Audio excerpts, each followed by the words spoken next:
Oh, hey everybody. You hear that music? You know, you can hurt yourself playing that music if you don't have the right posture, if your hips are twisted when you're playing. I know so many drummers where their pelvic area is just like because of the way we set up our pedals sometimes. We'll get into that here with physical therapist Janice Ying. And that's what we're going to talk about. However, you're welcome to chime in about any other repetitive motion injuries, right, Janice? Like carpal tunnel, tendonitis. There's all kinds of things that happen with not just drummers, but musicians and even factory workers and stuff. Anybody that does something repetitively can be injured. Most of us. Yeah. Even using your phone, that's a big one too. Yeah. I used to have this weird thing with so I'm right-handed, so I write right-handed, where my thumb, if I wrote too much, I'd have to like almost like trigger finger in my thumb joint. It was weird. And I had trigger finger in both my ring fingers really badly for a couple of years. Yeah. But those gloves we've talked about got rid of it. That's another story. Amazing. Let's talk about hips and pelvis. Let's do it. Let's talk about it. We all have them. For the most part, yeah. Yeah. And what I've seen is, most drummers, if you have a single bass drum and even if you have a double pedal, and we'll get down the road with that, but a single bass drum, typically your foot is straight ahead and your other foot is over here for the hi-hat. Right. And if your body is facing that way, something's off kilter, or you're facing this way, you're technically facing that way. But so what I did on my big kit, I should have had pictures handy to bring up, but on my big blue, now it's blue and red because I got some other drums mixed in. My bass drum is cocked about that direction now, which is I love that. Yeah, it's like 20, maybe 30 degrees to the right, so that I'm sitting in my natural position. So my feet are here. I can lower my hands and they go right on my hips. So I'm just sitting in a natural position facing ahead. My bass drum's that way. Whereas I used to sit like this and be twisted. Here, I'm going to lower my camera so people can see. So I used to sit like this. Now I'm sitting like this. But on my small kit, one of my small jazz kits, I do still sit like that. But for some reason, maybe it's because I'm aware of it or I've adjusted. It doesn't feel like I'm twisted or I'm awkward. And I think it's because I don't face the front. I face where I face. And if you were to watch me, I guess it would look like that. Does that make sense? Totally. I mean, we've talked about setup a lot over like the past few conversations setup is so key to kind of how you use your body. So I'll start with kind of like the simpler thing is, like anatomically, people can have different amounts of rotation in their femur. So like the long bone in your thigh, which controls the amount of rotation the rest of your leg has. And so depending on how you're built, you could have different degrees of rotation. And it actually, for some people, depending on how you're built, it actually might be challenging for you to have your toes pointing straight forward. Right. And so if that's the case, if you don't have good mobility in your hip, whether it's bony structure or maybe you just have some like muscular tightness that is preventing you from being able to keep your feet straight, then you're going to, even if you have your bass drum sitting right in front of you, you're going to have to change something else about your body to kind of fit that. Right. And mine aren't exactly straight, but I've seen that. Mine are just like I sit at a chair where they're kind of to the side. They're about like that. Yeah, I'm talking about more of the people who I've seen who have it kind of like just lined up in the center. I've seen a number of those people too. Whether they have, back pain or hip pain, like that's a separate issue. But I've seen people have different setups and whatnot. And so that is one area. You brought up your smaller jazz kit, which is a really interesting conversation. So Let me ask, like, when you're playing on your jazz kit, are you typically playing like a different style of music? Like, are you more angled more towards like the hi-hat, or Oh, that's like a are you great using question. that a lot more? So Um, typically I do play a different style. I play more swing, big band, yeah, and yeah, traditional jazz. And I where you're might gonna play be a like, little bit more here anyways, yeah, right? and it's only Yeah, a snare drum, one tom up here, one tom here. It's pretty compact, but I'm clearly not sitting where I'm twisted to face the front. I am sitting just like I would at my other kit, but the bass drum is exactly center, but I'm physically, my chest is facing between the yeah. hi-hat and that tom. Yeah. Yeah, and I think that's perfect. I think that's actually the way that you should be thinking about it. So whenever you have your setup, be thinking about what position or what components of your kit you're going to be using the most, and Yeah. kind of bias it in that way. So, if you're playing like heavier stuff where you have to use more, all like the entire kit, or maybe you have other pieces of the kit that you're using where you have to kind of go all around, Yeah. then maybe being more square or more centered so you can reach all those things is appropriate. But if you're Right. only going to Right. be using like a smaller portion of it, and you're angled in the way that you have it set up Yeah. is more off to the left, then it totally makes sense to have your bass drum more centered, because it's basically like you just rotate your whole body Right. to the left. And Exactly. I think that's great. The other way you could do it if you really wanted to is just shift, your hi-hat and everything more to the center, and leave your bass drum where it is. So, but it's Yeah. kind of like where you're getting your motion from and what you're having to reach and what is accessible to you at all times. Yeah, and I think along with that, a lot of drummers set up with 2 things in mind, primarily. How they see other drum sets set up, and traditionally, the bass drum's always facing center if it's a Yep. single bass drum, so they tend to sit where their feet are like that, but they're facing this way while they're playing quite often, Yeah. so I could feel Right. the pinch in my Oh, sure. right side of my hip because 'cause I'm twisted that way. Oh, If they sure. set up like, if you stood dead center looking at my big kit, it's clear to see that the bass drum is awkward. It doesn't look like you're facing the front of the kit. It's a Mhm. little weird looking, but I don't care. So Yeah. the 2 things that I think drummers primarily model after is, 1, how they see other drummers traditionally set up, number 1. Mhm. Number 2, and we've talked about this as well when it comes to reach, the vanity of how they want their kit to look. Like they Yeah. set up and then they stand back and they look at it like, that would never occur to me. I need to set it up for how I will play best and what's comfortable and not get Yeah. hurt. So Yeah. I I mean, music is not just like what you hear, right? The performance of music is like what you hear, what you see, and that intangible X factor thing on top of it all, right? Right. And so when we are playing in front of a live audience, like when you're in a studio and like by yourself, like who cares what your setup is? But when you're actually performing, and like you think, whether they do or not, you think that people will care what your setup looks like. Right. People kind of make compromises to fit that mold. Um, Yeah.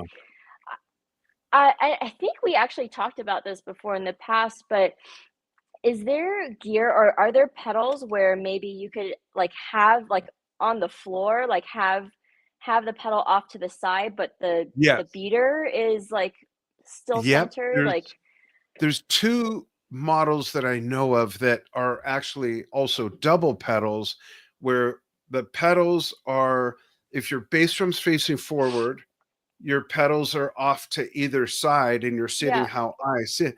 And then the beaters are in the middle. And I've played with those just to see what they feel like. I don't have them, but it's weird I'm sure. because, yeah, when a traditional double pedal, one of the pedals, the main pedal, if you're right-footed, the main pedal is where your foot is, so that makes Yeah. sense, but when neither of the beaters are where neither of your feet are, it's a little mind bending, you gotta get used to it, but they do Yeah. make that. They absolutely Yeah. do make that. Yeah. So it could be one of those things where if and when aesthetics actually do matter, right? Yeah. Having a tool like that could be beneficial to still allow you to aesthetically present the way that you want to present it, but mechanically for you playing, it's still a little bit more friendly to your body and ergonomically sound, Yeah. if you will. And So I'm there's a wondering lot of little things, little hacks that you can do to kind of help out with that. for sure. And some of them, they take a little time to get used to. And I'd be curious for our viewers, those who have been playing longer, if you've experienced things with your hips and pelvis because of any of this, because maybe someone that's been playing 1 to 5 years or so may not have experienced this yet. But someone like me who's been playing, I don't even want Six to say years. how long. You've What's been that? playing 6 years. You've been playing 6 six years. years. I have. I have been playing 6 years. I have played 6 years. I notice it if in fact, I've sat at someone's kit recently and I did a jam. They have 2 kits at their studio and they're set up completely differently. And I didn't Mm, change anything. I just sat down and I had some discomfort in my right femur and where my femur meets the pelvis because mhm. of the seat, just the position of everything. I didn't want Yeah, to change it. And it was like, man, I can't believe what a difference it made just sitting down for a 5 or 8 minute jam just once. And now yeah. I'm feeling it. And I felt it like the rest of the day and night. So Mm. this stuff matters. It Um, does. yeah, I'd love for I mean, I people to also chime in. Don't be shy, folks. Come yeah, on, I tell mean, on I also yourself. think because it's not a normal setup for you, if it's, vastly different from how you typically sit, you're probably using your body in different ways than you normally would, Yeah, or, you're kind of fighting against what naturally feels good to you versus what you have available, either seat exactly. height or flexibility wise or whatever that might be. Yeah, So there's that component too. Not to say that, maybe if you spent some more time that maybe your body would kind of learn and adjust to it, but not necessarily so. yeah, Um, and not and immediately. That's for no, sure. and I mean, setup is so individual, or at least it should be Yeah, individual. And less so. I know I'm probably gonna get burned for this, but like less so, like mimicking what your heroes are doing, and like because it worked for this one person, therefore right. you're gonna get the same kind of sound and same kind of everything because you have the same setup or you're playing on the same gear or anything like that. Yeah, There's a component of that, but you also have to think about how your body can work the best and to get the sound that you're trying to get. absolutely. Can you bring up your program and show like what exactly is being compromised or what exactly is where is the pain coming from when over time we may be sitting with a twisted hip, I'll call it. Twisted Yeah. hip syndrome. You want to Oh, pull yeah. up the Sorry. thing? I gotta That's press a okay. button. There we go. All right. I forgot. I thought I was just a I'm like, I passenger. could, but I don't know how to. All right, here we go. So this is our body. And then when we're talking about the hip, we are talking about, that was too much. We're talking about, here, let's just take all the muscles away. Okay. So when we're talking about the hip joint, we're really talking about this right Yeah, here. So this is our pelvis, or this bone here. This is three bones that fuse into one as we right. get as we mature. And then our hip joint is this like ball and socket joint, similar to Mhm. our shoulder, but it's a very deep cup. So because we have a lot of weight going through that area and we need a lot of stability in our hip versus our shoulders are like super flexible. They can go in way more uh, positions than our hips can. Right. If we look at our pelvis kind of from the back, so our pelvis joins together with the sacrum, which is an extension of our spine. Mhm. And then from there, we have our lumbar spine. So kind of going upwards, we have our lumbar spine. So literally everything from the pelvis um, can and will affect what's going on at the spine and vice versa. Um, And then if you don't have good mobility of the hips, then that's going to affect the pelvis, which will affect the spine. So let's see.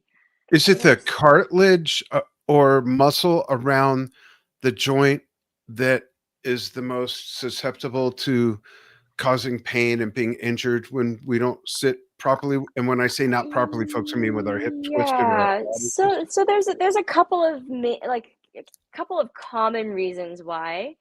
Okay. And so I'll start with kind of like the kind of things that you can't help, like, right? And so Oh, like that things are that are less out of our control or less in our control.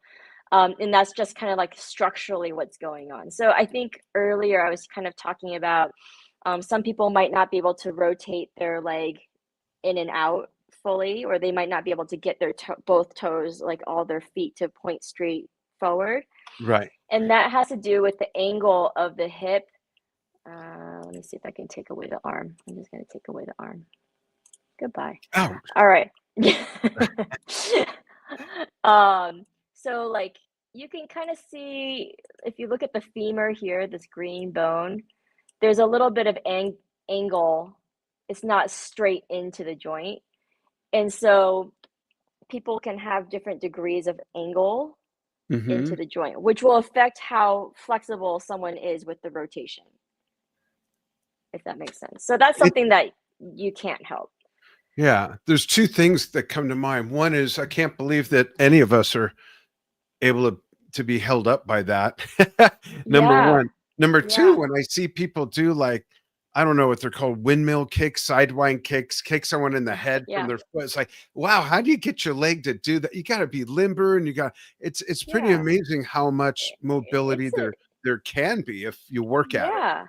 Yeah, I mean, and there's a lot, and the reason why, I mean, that's the beauty of the design of the joint is that ball and socket joint really allows us to have a ton of mobility compared to other joints like the knee.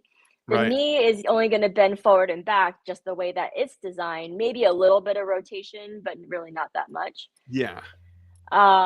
The other portion that's like can be a bony problem, and this kind of emerges when people are like a little bit more young, on the younger, like 20s to 40s, maybe, is that there could be a bony anomaly where Oh. this portion of the bone is a little bit thicker rather than having this narrowing. It's Oh. either thicker and or the cut portion of this could have more of like an overhang or more of a lip. Oh, So interesting. those are both like bony kind of variances in our overall anatomy that can limit someone, that those two things would more limit someone's ability to bend their hip up, like kind of bring their knee towards their chest. Hmm. And then so if it's a joint related issue, typically people will get kind of pinching pain or kind of pain in like the crease of their hip, kind of in the groin area. That's typically where the hip joint will refer pain or discomfort. Interesting. Um, How now we many? Oh, go yeah, ahead. go ahead. No, no, no, Well, go ahead. well, I was going to ask how many drummers do you see roughly a year because of a pelvic issue? And is it always posture related? Uh, so how many drummers do I see with a hip related issue? So I would say wrists and forearms are probably the most common thing that I see drummers for, Oh, followed closely by the hip. wow. So maybe I would say like 30 to 40% of the drummers that I see in a year It's a probably lot. have some kind of like hip or low back pain. But sometimes the back pain is related to the hip, Hmm. and we can get into that in a second. Yeah. Um, but yeah, I mean, usually when I see someone with hip pain, they sometimes have stuff going on in their back too, just because everything is so closely tied together. Hmm. Um, so yeah, I would say roughly about 30%, if not kind of mid 30s to 40%. It's a decent amount. Um, it is a decent amount. Yeah, but like I said, I see a lot more like wrist and forearm kind of pain in Mm-hmm. drummers, or that's at least what they come to see me for. Doesn't mean that they don't have other stuff going on either. Right. So the other main source of pain, at least for drummers, would be pain in the muscle itself. So I'm Mm-hmm. going to take this guy away so you can see a little bit deeper. So we're talking about these two muscles. So this muscle here closer to the spine, that's in orange, Mm-hmm. is the psoas major, and then this one here on the pelvis is the iliacus, and they join together to make one tendon Mm. together. And Interesting. I so see that at the what, bottom. Yeah. yeah, and so what that does is it flexes the hip. So it does this from the side, Mm-hmm. right? So it lifts your femur up, it lifts your leg up. But that's also the same group of muscles that helps, if someone like hovers above the pedal, or they're like kind of using the pedal and using like the weight of the leg Yeah. to push the pedal down. They're using those hip flexors to unweight the leg, so their foot isn't on the pedal the whole time, Got it. if that makes sense. It does. And Yeah. so that can lead to tendonitis potentially if they have pain, again, in the crease of the hip or kind of in the groin area. You can see kind of where it attaches Mm-hmm. on that bone. So you can kind of imagine this is kind of where the leg crease is.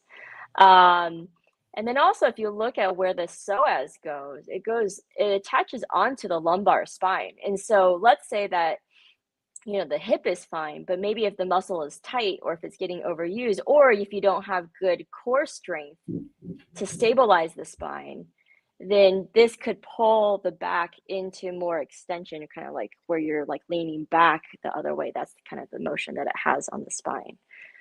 Interesting. Yeah, so this is another common area that I see, either that it's being overused, typically more on the right side than the left side, Right. or it's tight, or those muscles are really tight and they prevent someone from standing kind of straight up and down this way, Mm-hmm. right? Having good quote unquote alignment. So what happens is that if those hip flexor muscles are tight here, what's going to happen is it's either going to pull. I'm going to angle it so I'm facing the same way as the person. So it's either going to like, here, let me just stand up and demonstrate. So if Sure. your hip flexors are tight, can you see me okay? Yeah. So Yeah. if your hip flexors are tight, it's basically, if you don't fix anything about it, you're going to be bent forward like this, because the tension of the Oh, muscles interesting. here are pulling, like you don't have the flexibility to get upright.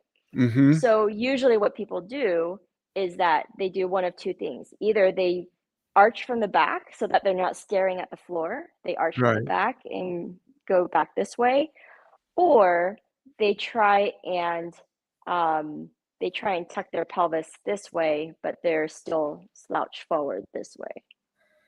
That makes So both sense. so both ways, you still don't have good length going through those muscles there, because they're Mm-hmm. overworked. And then also we sit so much, drummers especially, they sit a lot to play. Right. So those muscles kind of adapt to get tight over time, both because of the overuse and because of the postures that we're in. Huh. Very interesting. Yeah. Wow. There's so much to it. I think that Yeah. it's easy to take it all for granted and just sit down and play drums and not think about all that. And I think that's what happens. People don't want to be bothered with that. So I I know. just want to play drums. I just Yeah, right. and then when you're older and in pain, you're a little Right. more aware, because it makes you aware, and that's what pain is for. Yeah. Can I just say one other thing that I see Yeah. commonly? Oh, So at absolutely. the hip joint, so some people might have tightness in the hips. So if we kind of show all the other stuff, there's a lot of muscles. Hang on, let me just take the arm away again. Upper limb, go away. Okay, so it's kind of weird to look at. So we have a ton of muscles that surround the hip, which makes sense because that's where we support all of our body weight through, etc. right? And so we have a lot of muscles kind of going all different directions to help stabilize and support the hip. Sometimes the muscles in the back, like your glute muscles, your butt muscles, get tight. And Right. so what they can do is it limits someone's ability to pull their knee to their chest. Mm. And so the consequence of that, so that's kind of like the opposite of what I was just talking about with the hip flexors. And sometimes people could have both tightness going, flexing and extending.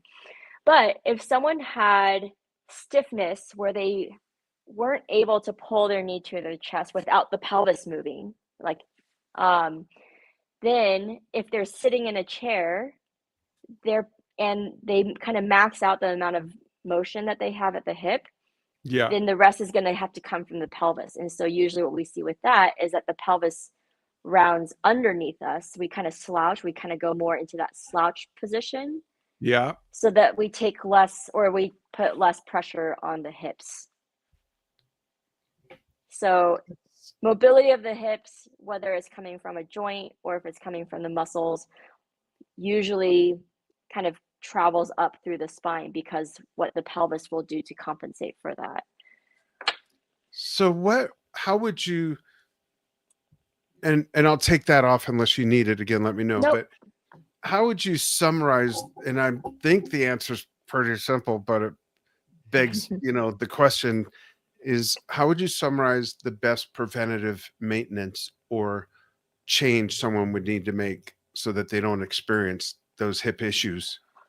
I think the easiest thing to do is to have a good stretching program for the hips Mm. to start with. So making sure, like something as simple as doing a knee to chest stretch, pulling straight back, or even like kind of crossing over, pulling towards your opposite shoulder is a really good thing to help address kind of what I was just talking about. Okay. Because drummers specifically use the hip flexors a decent amount, you also need to be stretching that area out. And that could look as simple as even just doing like a calf stretch, like the one where you're putting your hands against the wall, where you have one Yeah. leg back. Even something like that, you can stretch out the front of your hip this way. There's a lot of different versions. You could put one foot up don't do it on a rolling chair because you'll do the splits. But A rolling, swiveling chair. yeah, but you could put your foot up on a chair or on a curb. You're still stretching this side.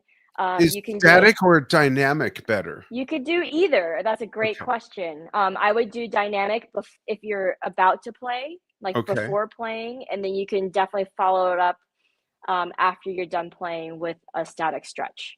Okay. But this is well, I'm sorry, I was gonna say, and if you do have pain after the gig or just from playing, yeah. Ice pack or heating pad? Or both? In what order? Either. Okay. Unless you have unless it is really inflamed, like it feels hot to touch or there's swelling, You see like color. you see redness in the area. I would not use heat, but if Okay. it's just kind of like sore, achy, kind of typical muscle or joint soreness afterwards, either heat or ice is totally fine. Okay. I was just thinking, well, I don't want people to get mad, but my wife is not close by, so I can't ask her, but I'm just gonna ask. For people who their skin is already dark, I'll say, whether they're African American or from India or whatever. Yeah. Does it get red? Or Yeah. does it just get darker? Okay. I'm It trying to think of a usually time where she may have said, "Hey, I've got a boo-boo and it's getting red." I don't remember. it can get red. Usually the redness comes that's kind of a later phase. The Oh, the best way to gauge it, at least kind of, especially if you haven't hit the redness yet, is to use like the back of your hand to feel if it feels different, the yeah. temperature in that area. But yeah, it can I have seen Okay. it It turn might red. sound It's like it kind of comes after, but like a darker, it's not like if you're super fair, like yeah. it looks red. It would just be a different shade of redness. Okay. And tenderness probably as well if it's Yes. inflamed at all, Yeah, right? yeah, More sensitive. exactly. So Yeah. the main thing is if there's swelling, like the heat, what it does is it opens up the blood vessels, it vasodilates. So in that case, usually if there's swelling, it would bring more blood, more fluid to that area and potentially make it more swollen just because of the volume of fluids in that area. So And that's if the it, main reason why. and if it happens over and over, you definitely need to make a change. Yes, yeah, Yeah. for sure. It's not Even if something yours that you good. use as like a band-aid and you're like, oh, it went away. But if it happens regularly or Yeah. consistently, then you might need to explore some options. Yeah. Man, I've seen so many, and I pay more attention to it now, the way I see people sit. Uh-huh. Um, lately I've seen a couple drummers, big name drummers too, where their knees are right at the level of their snare rim. And I know Yeah. them and they're not like that tall, so I'm wondering like, how do you get power in your, I don't understand how some people have done what they've done for so long, but I think that's part of the key is they have done it the way they've done it for so long that they've adapted, they've adjusted, and they don't know any different. And Yeah. so, and it just looks awkward to someone who doesn't sit like that. Yeah. Yeah. And so I think it's talking about seat height, I was talking about the angle of the hips, like if you don't have good flexibility in the hips. Yeah. Sitting higher will help open up the hips. So let's say that you do have some stiffness. It is difficult for you to bring your knee towards your chest. You can raise up your seat height or your throne height just like by an inch or two to give you more space to operate from. Hmm. But yeah, so if you go too far in the opposite direction, if you're sitting too high, then you're not going to move efficiently Yeah. as well either. So it's always that Goldilocks thing that everyone should be chasing, right? And Um, that's a great point. Should be chasing people. You should experiment with, don't just settle for something because that's how you've done it. yeah, Experiment with sitting a little lower, a little higher, yeah. and see what really feels right, not just sitting, but when you play. Yeah, and I think the other thing that's important to be thinking about is maybe the different styles that you play, because drummers don't Yeah, always play the same style all the time. right. There's a lot of different venues and gigs that people will do in different styles of music that they might do. So I would encourage people to explore the setup that works well for that genre of music or that style of music and Right. have that kind of dialed in. Because it should change. I would make an argument that there should be different setups for the different types of genres that you play. I Yeah. say the same for people who are like violinists and violists, like with their setups. Their setups should also change depending on what pieces they're playing. It shouldn't be the same for everything. They just like clunk a shoulder rest on their instrument and Right. go work. That's I'm interesting. yeah. So Hmm. I would encourage people to just kind of play around and see what fits, kind of spend some time playing a certain style and see what Right. feels natural and where your body feels the most relaxed all around. Totally. Um, yeah. Interesting stuff. And I gotta say, I'm a little surprised that no one had comments or questions, but oh wait, we didn't go live. I'm kidding. I'm kidding. No, I guess everyone is like just soaking it up. But folks, if you're watching this on the archive, go ahead and put in comments or questions, and Janice is able to look back. And Janice, even though you're tagged in the post and everything, tell people how they can get a hold of you. Janice is based out of Los Angeles, but Yep. you do remote calls to help Yep. people and whatnot. So tell people how they can get a hold of you. Yeah. So you can find me on Instagram at opus_PT. You can find me through my website, opuspt.com. And yeah, I do telehealth or in-person visits. And I do like instrument setup. So if you wanted someone with my lens to kind of take a look and maybe give some insight on, what's working well, what's not, I do that quite a bit as well. And that's kind of like worldwide. So PT stuff, That's I great. have certain states that I'm licensed in, but like the playing ergonomics and all of that, I'm pretty relatively unrestricted. That's great. Can people send in a photo and or a video of them playing and say, "Hey, Yeah, I've got a pain here. Here's my setup. What's totally. going on?" That's great. Totally. Yeah, That's a yeah. great So skill. Yeah. usually video is way better than a moment in time Yeah. photo. But yeah, that's basically how I do it. Or, if people come into my studio, then, we have them set up, I have them play for me, and we kind of go through that process together. That's great.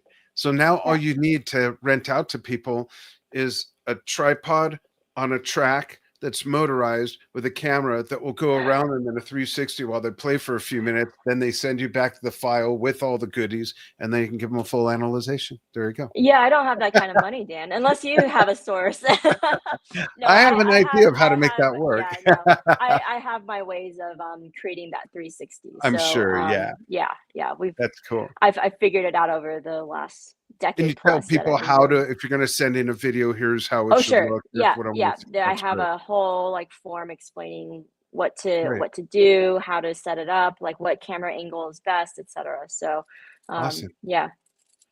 Great. Yep.